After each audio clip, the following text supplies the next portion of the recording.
So এটা একটা শিক্ষণীয় ভিডিও। এখানে দেওয়া আছে ক্রসিং দ্য রিভার, কিভাবে নদী পার হওয়া যায়। তো তোমরা দেখতে পাচ্ছ, দেখাও এখানে কয়জন আছে? তিনজন আছে। একজনের ওজন কত? 40, দ্বিতীয় সেকেন্ড 20, থার্ড 20 কেজি। ওই যে বুট আছে এর ক্যাপাসিটি ধারণ ক্ষমতা কত?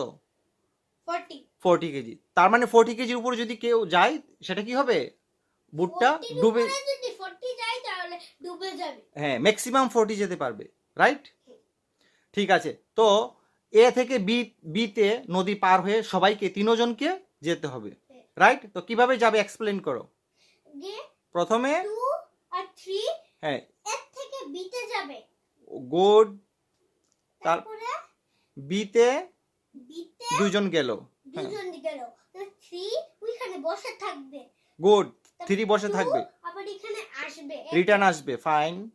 তারপরে 1 কে বলবে তুমি এ থেকে বিতে যাও। তারপরে ওকে 1 এ থেকে বিতে, এটা যে বসে ছিল এটা আবার এ বি থেকে এতে যাবে। হ্যাঁ, ফাইন।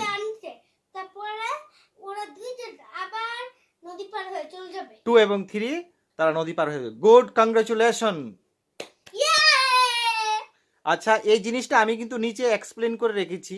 এই তুমি এই কাগজটা উঠিয়ে দাও, সবাই দেখতে পাবে। সুতরাং দেখে নাও, আমি নিচে দিয়ে রেখেছি কিভাবে তারা তিনজন নদী পার হতে পারবে। Thank you for watching.